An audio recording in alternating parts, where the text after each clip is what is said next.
It's just kind of who I am. I want to pour into my team as much as possible, and I'm pretty in tune with my body. I can read a room pretty well, and so when I see we're lacking a little bit, you got to step up. But if we're good, you're just there to encourage and give people confidence. There was a recent seismic change in the world of women's basketball. It did not occur on the hardwood for once. The sports world froze when word leaked out that Caitlin Clark had officially signed a multi-year contract with NBC Universal to become a special contributor for their basketball coverage. This was more than a novice signing a typical sponsorship. This was an adversarial takeover of the media narrative. Clark clearly conveyed to the world that she can continue to be the greatest figure in sports without the approval of the WNBA or participation in their brand new, unparalleled Summer League. However, one player chose to break ranks as the WNBA establishment replied with their customary frigid silence. If you appreciate this content, consider giving this video a like and subscribing to the channel. Believe it or not, more than 85% of viewers haven't subscribed yet. It's free and only takes a second, but it means the world to us. So, did you subscribe already? Great. Thank you so much for your support. Now, back to the video. The Phoenix Mercury actress Sophie Cunningham, who is often portrayed as the antagonist in Clark's tale, seems to have had enough of the pretense. Cunningham has taken aim at the hypocrisy that is destroying the league from the inside out in a number of actions and remarks that have gone unnoticed by the mainstream media. She is revealing the internal politics, financial foolishness, and envy that are endangering the greatest golden goose the sport has ever seen. You must comprehend the seriousness of what Caitlin Clark just accomplished in order to comprehend why Sophie Cunningham is becoming impatient. For many years, WNBA players had a predetermined script. The league does not pay enough for a superstar to live comfortably, so after the season, you fly abroad to Russia, Turkey, or China to work for a living. Or, more lately, you give in to peer pressure and sign up for the league-approved off-season camps. Clark grabbed the script and tossed it in the garbage. She will make her debut at Madison Square Garden and appear on Sunday Night Football and Big Ten Saturday night programs after joining NBC. However, she will not be sweating over a lost ball while wearing a jersey. She will be sitting close to legends like Carmelo Anthony and Vince Carter while wearing a blazer. No female basketball player has ever attained this degree of mainstream inclusion so early in her career. She is presenting herself as a peer to the top male sportsman in the world in addition to being a WNBA player. Additionally, the WNBA league office's silence says a lot. They are aware that they are losing control over her. Sophie Cunningham is responding precisely to that fearful quiet. The intrigue surrounding the new, unparalleled league serves as the setting for this eruption. Breanna Stewart and Nafisa Collier, two huge talents and high-ranking officials in the WNBA Players Association, formed this 3-on-3 competition. They allegedly offered Clark over $1 million in league shares and a contract structure like to Lionel Messi's Miami contract as part of their relentless courtship. There was a great deal of pressure. Behind the scenes, there was a narrative that said Clark was not supporting the sisterhood if she did not join. It was anticipated that she would leverage her notoriety to increase their league's revenue. When Clark declined and went with NBC instead, the old guard circles were quite resentful. They saw it as a betrayal. However, the plot takes a turn at this point. Having been around the block, Sophie Cunningham recognizes the scenario as a wise business decision. Cunningham is aware of a possible conflict of interest in the unparalleled league. A strange, unpleasant power dynamic is created when active players manage a league and coerce additional players to join. Clark demonstrated that she cannot be bought or intimidated by defying such demand. For the last year, the media has attempted to create a blood feud between Caitlin Clark and Sophie Cunningham. In an attempt to portray Cunningham as the enforcer sent to humiliate the rookie, they repeat the recordings of physical assaults, trash talk, and hard screens. Indeed, Sophie is a tough, physical player. Her brand is that. Off the court, however, Sophie is among the league's most astute businesswomen. Cunningham was the one who remained honest when other veterans were busy disparaging podcasts or saying Clark was not that talented. Cunningham publicly acknowledged during the charter flight controversy that Caitlin Clark was the sole reason they were no longer operating commercial flights. She disproved the idea that the league was expanding naturally. Where credit was due, she gave it. The league that is content to accept the money Clark makes but will not treat her with the respect she deserves seems to be the source of her latest displeasure. Cunningham is effectively asking, "Are you people serious?" as he surveys the dressing rooms.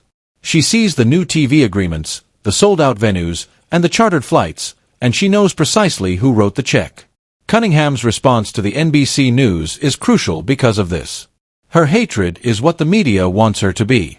They want to hear her admit that Clark does not deserve the NBC slot, but Cunningham will not give it to them.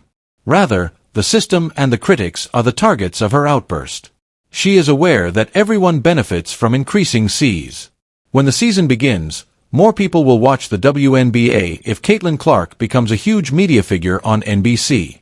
Cunningham is revealing the short-sightedness of the resentful players. She seems to be saying, let her receive the bag since that bag ultimately benefits us, too. This violates the veterans' customary rule of silence. Even when they are incorrect, WNBA players often remain together in public. Cunningham is defying authority to support common sense. And it is a revolutionary deed in the cliquey world of the WNBA. Let us examine Cunningham's unintentional exposure of the Mean Girl Society in more detail. Legends like Cheryl Swoops have attempted to use fictitious statistics to remove Clark's records from the annals of history. During the Team USA selection process, we saw the unpleasant freeze-outs. Clark is the target of a tangible force that says, "You cannot sit with us." By accepting the NBC offer, Clark purchased the whole restaurant rather than simply finding a new table. It seems that only Cunningham finds the irony amusing. Cunningham is out there enjoying her best life, apparently unaffected by Clark's triumph, while other players are posting cryptic comments about loyalty and grind on social media. Her attitude serves as a stark reminder of how insignificant the rest of the league is. Sophie's unwillingness to join the hate train is often the cause of her explosions. She discusses the game. She discusses business. She won't, however, belittle the youngster who is covering the league's expenses. Money speaks. And Caitlin Clark is screaming right now. Since this is what really fuels the envy Cunningham is pointing out, we must discuss the statistics. In the WNBA, the highest compensation is around $250,000. Even if the Super League was paying well, physical labor was still necessary. Playing basketball at a Miami training camp, taking a chance on injury, and working hard. Rumor has it that she does not have to work hard for the NBC agreement, and the remuneration is enormous and probably dwarfs her WNBA income. She gets to develop her brand while sitting in a studio and analyzing the game she loves. Cunningham sees the brilliance in this, having had to struggle for every contract she has obtained. When she witnesses other players behaving as like Clark owes them anything, her rage bursts. During the off-season, Clark managed to earn millions without ruining her figure. It is not a betrayal. It is the blueprint. Rather than making disparaging remarks, Cunningham is essentially telling the other players to take notes. Cunningham has skirted the darker side of this tale. The president and vice president of the Players Association established the unparalleled league. There are rumors and whispers, of course, conjecture, that celebrities are under tremendous political pressure to join that league in order to support the union leadership's commercial endeavor. Clark ran the risk of upsetting the union's leaders by refusing. This game is risky. Cunningham, who has always been a self-reliant thinker, probably recognizes this as hypocritical. If the union representatives are also Clark's employers during the off-season, how can they act in her best interests?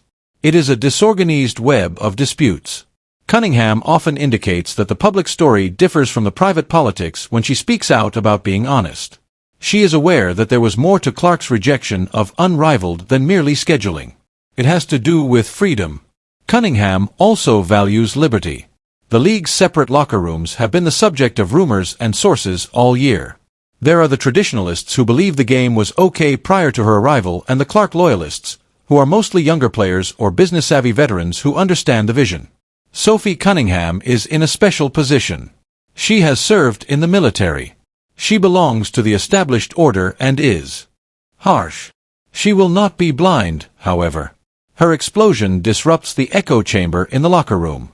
She aggressively undermines the tactics of those who want to see Clark fail when she conducts interviews and refuses to incite racial or generational conflict. She is demonstrating that you do not have to be a bitter hater off the court to be a tough competitor on it.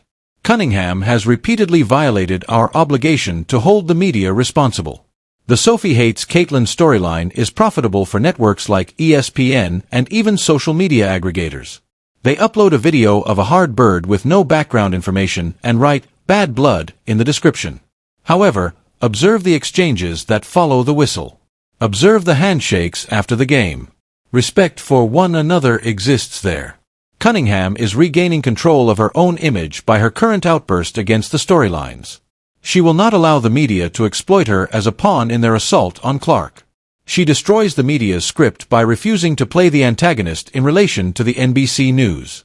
They wanted her to feel upset about Clark receiving airtime. Rather, she is taking care of herself and getting ready for the season, which essentially validates Clark's action since game recognizes game. The cards have always been in favor of the WNBA. They are in charge of the exposure, the scheduling, and the penalties. However, Clark has a platform with NBC that may be bigger than the WNBA. The most popular show in America is Sunday Night Football. Millions of people will hear if Clark brings up a WNBA issue during that broadcast. Her loudhailer is now uncensored by the league. The traditional CEOs are scared of this. Sophie Cunningham understands the importance of this power since she has already fought with league politics and officiating. Her position in favor of the players' right to maximize their worth is consistent with Clark's action. The notion that players should submit to the league is causing Cunningham to blow up. She is the epitome of the contemporary athlete, bold, stylish, and self-aware.